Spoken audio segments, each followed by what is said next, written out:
राधे राधे दोस्तों। आज मैं आपको मेरी सेपरेशन की कहानी बताऊंगी। जब मेरा सेपरेशन हुआ, वैसे तो मैं और मेरे पार्टनर दोनों अलग अलग कंट्री में रहते हैं।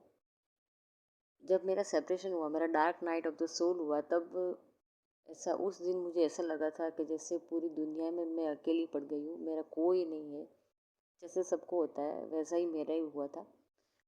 तो मैं इधर उधर यूट्यूब में भी सोचती ढूंढती रहती थी कि मिसिंग के साइन कैसे होते हैं, कोई मिस करता है तो कैसे साइन होते हैं, ऐसा वैसा ढूंढती रहती थी। फिर मुझे एंजल नंबर दिखाई देने लगे, तो कुछ नंबर बार बार रिपीट दिखाई देने लगे, जैसे 111 222 1111। तो फिर मैं उसका मीनिंग ढूंढती रही, फिर उसका डिकोड मीनिंग डिकोड करती रही। और फिर मुझे बार बार इनर वर्क का टैरो कार्ड रीडिंग मिला। एक एक मेरी सोलमेट जैसी भी उनका गाइडेंस मुझे मिला टैरो कार्ड में। उनमें मेरे पास पार्टनर की फीलिंग्स में चेक करने लगी एवरी डे। पहले तो मैं दिन में 5-6 बार चेक करती थी, शुरू शुरू में तो बहुत बहुत चेक करती थी। फिर उसके वो दीदी, वो जो है मेरी दीदी, वो मुझे गाइडेंस भी देती थी कि क्या क्या करना चाहिए। तो उनका गाइडेंस मैंने फॉलो किया। और वो अ, जैसे इनर वर्क बताती थी वैसे मैंने इनर वर्क किया। और तब धीरे धीरे बीच बीच में डिवाइन मेरी बात मेरे पार्टनर से करवाते थे, और ट्रिगर भी करवाते थे। मेरे डीएम मुझे ट्रिगर करते थे, मैं उनको 2-3 बार उन्होंने मुझे ट्रिगर किया। फिर मैं समझ पाई, इनर वर्क कर रही थी, इसलिए मैं समझ पा रही थी कि मैं क्या गलती कर रही हूँ बार बार। तो इसलिए मैं अपनी गलती को सुधारती चली गई धीरे धीरे। जिस चीज़ पर मुझे ट्रिगर मिलता था, जैसे एंगर पर मिला तो उसको चेंज किया, मेरे ईर्ष्या पर, जेलसी पर किया, उस पर ट्रिगर मिला तो उसको मैंने चेंज किया। ऐसे मैंने मेरा चेंज किया, धीरे धीरे करके मैं चेंज होने लगी। फिर इनर वर्क तो मेरा चालू ही था। फिर मेरे पार्टनर, कभी कभी डिवाइन मुझसे मेरे पार्टनर को ट्रिगर करवाते थे, तो मैं उनको भी ट्रिगर करती थी, उनकी गलती भी मैं उनको बताती थी। तो वैसे सेपरेशन ऐसे ही चलता रहा। 2-3 महीने की में बात होती थी, फिर ट्रिगर मिलता था, फिर उसको मैं चेंज कर देती। फिर वो उनको ट्रिगर मिलता था, वो चेंज करते थे। ऐसे ऐसे चलता रहा काफ़ी, 1-1.5 साल तक ऐसे ही चला रहा। फिर बीच में 6 मंथ मुझे डिवाइन ने मेरे पार्टनर से बिल्कुल ही अलग कर दिया, क्योंकि मेरे पार्टनर इस जर्नी को समझते ही नहीं थे। मैं तो उनको बताती ही नहीं थी, पर वो समझते ही नहीं थे। इसलिए डिवाइन इंटरवेंशन हुआ, उन्होंने मुझे 6 मंथ के लिए कम्प्लीटली मेरी एनर्जी स्टॉप कर दी देने के लिए। मैं मुझे उनकी याद भी नहीं आती थी, कुछ भी नहीं, सेपरेट कर दिया पूरी तरह से। और वहीं पे मैं अपने प्योर फॉर्म में आ गई थी इन ओवर करते करते। और वहीं पे मेरे पार्टनर, मेरे डीएम की अवेकनिंग शुरू हुई। फिर मेरे मेडिटेशन की वजह से, मेरे इनर वर्क की वजह से वो भी चेंज होने लगे। फिर हमारी बात हुई, करवाई डिवाइन ने हमारी बात करवाई।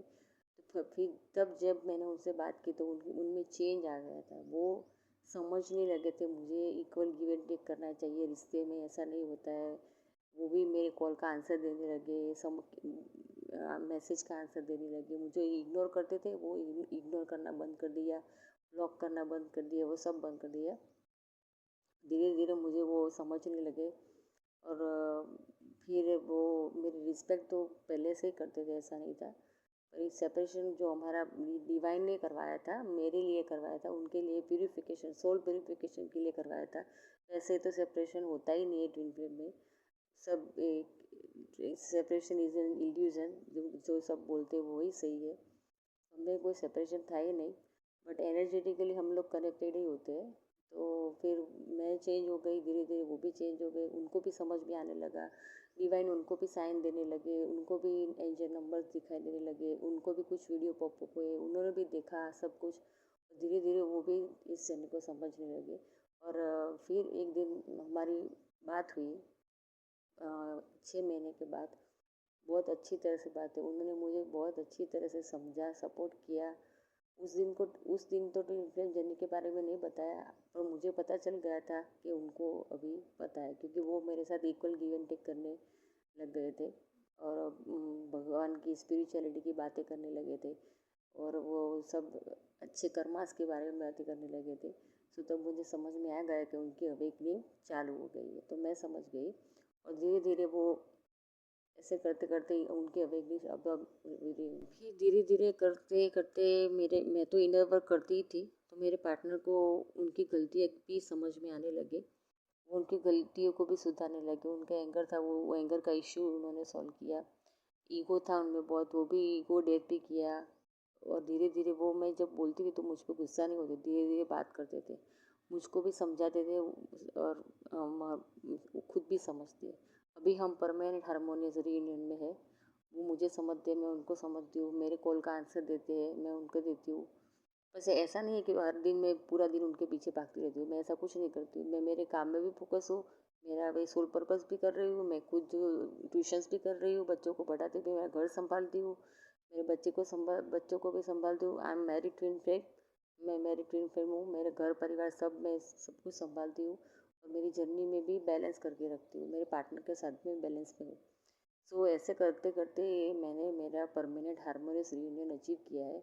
सो अगर आप अचीव करना चाहते हैं तो ऐसा कीजिए, इनर वर्क करते रहिए और मेरे वीडियो को लाइक। सो आप इनर वर्क करते रहिए, मेरी वीडियो को लाइक कीजिए, सब्सक्राइब कीजिए मेरे साथ। यूनिवर्स, अगर आप मुझे कुछ देंगे, मैं आपको दे रही हूँ, तो आप भी मुझे कुछ दीजिए और इक्वल गिव एंड टेक कीजिए। यूनिवर्सल लॉ इसमें ही चलता है, जितना हम देते हैं उतना ही हमको मिलता है। सो मेरे वीडियो को लाइक कीजिए, सब्सक्राइब कीजिए मेरे चैनल को। थैंक यू दोस्तों। अगर आपको कोई टॉपिक पे वीडियो चाहिए तो प्लीज़ मुझे बताइए, मैं कमेंट सेक्शन में मैं आपको वीडियो बना के ज़रूर दूँगी। और मेरा व्हाट्सअप नंबर भी मेरे डिस्क्रिप्शन बॉक्स में है। अगर आपको कुछ इंक्वायरी करनी है, आपको कुछ इन्फॉर्मेशन चाहिए, तो आप मुझे व्हाट्सएप पर मैसेज कर दीजिए, मैं आपसे आपके क्वेश्चन का आंसर देने